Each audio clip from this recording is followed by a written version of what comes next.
Nord-Sud 98.9, Centre 97.3, Est-Ouest 91.7. RM1, la radio nationale. RM1, it's 9 o'clock.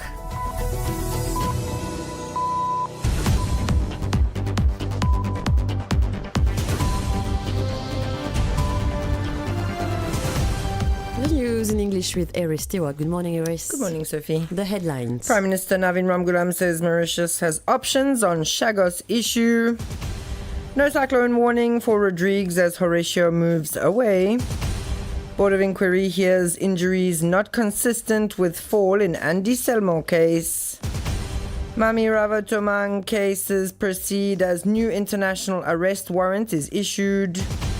Mauritius ranks among Africa's best governed countries. Health authorities review dengue, chikungunya and leptospirosis situation. In world news, Canadian Prime Minister seeks to reset ties with India on Asia-Pacific tour. And in sports news, Manchester United edge Everton in Premier League encounter. The Prime Minister, back in the country after an official mission to India last week, has commented on the latest developments in the Chagos dossier. Dr. Navin Ramgoolam was at Square Guy Rosemont yesterday afternoon for the 90th anniversary celebrations of the Labour Party. Answering questions from the press, he said that a meeting on the issue will be held today with Attorney General Gavin Glover. Mauritius, he stated, has its options. No cyclone warning is in force for Rodrigues. The Mauritius Meteorological Station issued its final cyclone bulletin last night at 22:10 hours, indicating that intense tropical cyclone Horatio has moved away from the island. However, cloud bands associated with Horatio will continue to influence weather conditions over Rodrigues, bringing intermittent showers. A strong swell warning was also issued for Rodrigues at 4:30 this morning. It will remain in force until 4 a.m. tomorrow, Wednesday, 25 February. The Board of Inquiry set up to shed light on the death of Andy Selmo at Melrose Prison on 9 December last year began its work yesterday. 13 witnesses were heard, including the police chief forensic pathologist Dr. Sudesh Kumar Gangadin, a SAMU doctor, police officers and prison guards. While the detainee had told a prison officer that he had fallen, Dr. Gangadin was categorical that the injuries found on Andy Selmo's body were not compatible with a fall. Footage of the assault on the detainee was also viewed during the hearing held at Garden Tower in Port Louis. The challenge to the detention of Malagasy businessman Mami Ravatomang, who faces 2 provisional charges of money laundering, was examined yesterday before Chief Justice Bibi Rehana Mungli Gulbul at the Supreme Court. Counsel Aisha Jiwa filed an affidavit in response to that of the Financial Crimes Commission. The case will be heard on the merits by a bench of 2 judges on a date to be communicated to the parties by a circular. In a related development, his application to challenge the criminal attachment order on 15 October 2025 was also called before Judge Veronique Kwok-Yin Seong-Yen. Represented by counsel Krishna Ulagen, he is seeking the revocation or amendment of the order authorizing the seizure and freezing of his assets. Meanwhile, the Malagasy judiciary has issued a new international arrest warrant against him, according to a statement released by the Anti-Corruption Poll on 21 February. Mauritius has confirmed its position among Africa's best governed countries. According to the World Economic Governance Index 2026, the country ranks 37th globally and 2nd in Africa. This was reported by Business Insider Africa in an article published on the 21st of February. More on this in this report prepared by Anjali Siratan Pulchan, voiced by Kuyal Sita.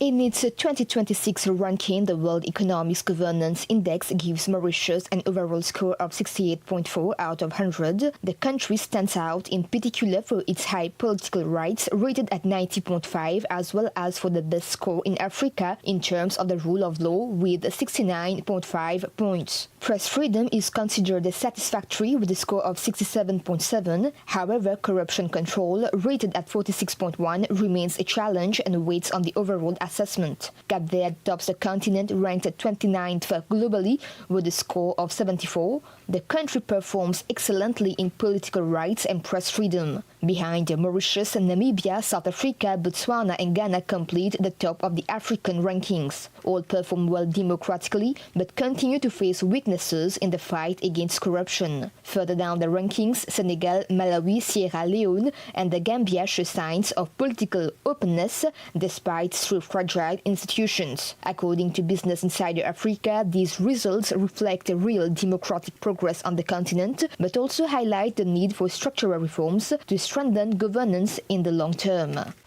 A multi-sectoral meeting lasting over an hour was held yesterday afternoon at the Ministry of Health headquarters in Eben to review the health situation related to chikungunya, dengue and leptospirosis exacerbated by heat and recent rainfall.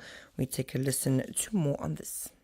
Currently in the country there are 119 cases of chikungunya, 3 imported cases of dengue and 9 cases of leptospirosis, including 3 deaths. Figures that point to a worrying rise. At the Public Health and Food Safety Department, measures are also being implemented as soon as a case is detected, both medically and environmentally. Authorities are urging the public to take all necessary precautions to prevent contamination.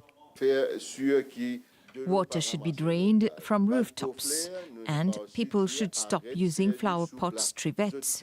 Water tanks should be covered. Chikungunya is under control. However, there is leptospirosis, a disease caused by a bacteria transmitted by rats.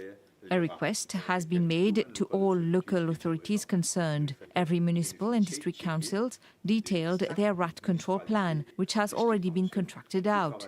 All drains and spaces under bridges are being cleaned. Markets are also being cleaned. Authorities are therefore calling for collective responsibility. While the state is stepping up its actions, individual vigilance remains key to containing the situation. And in other news, residents in the north may have noticed distorted sound on several FM radio stations last Friday. According to Multicarrier Mauritius, the problem originated from the Maleb transmission station and affected all channels covered by the Signal Mountain transmitter. The digital data transmission service even displayed Cool FM nationwide instead of RM1 before being corrected around 4 p.m. All FM channels in the north were restored by around 6:30 after numerous complaints.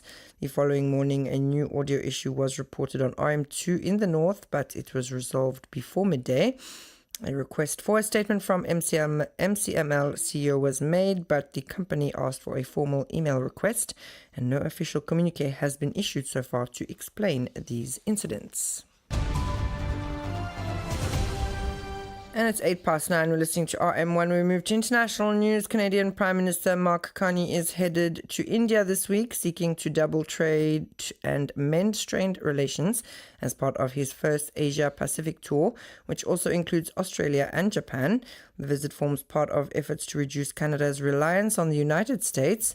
Carney has said the US-led global order is fading, and that Canada should not expect a return to the old system once President Donald Trump leaves office.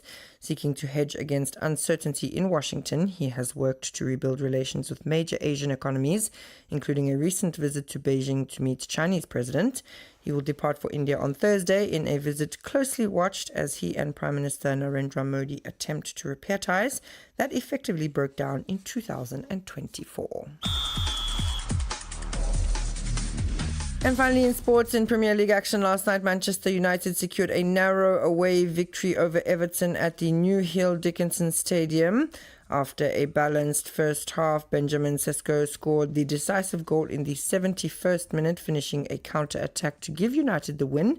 Despite sustained pressure and several attacking phases in the second half, Everton were unable to find an equaliser and suffered another home defeat. That's all from me this morning. Thanks so much for listening. Stay tuned now to Lizzie with the intermediate.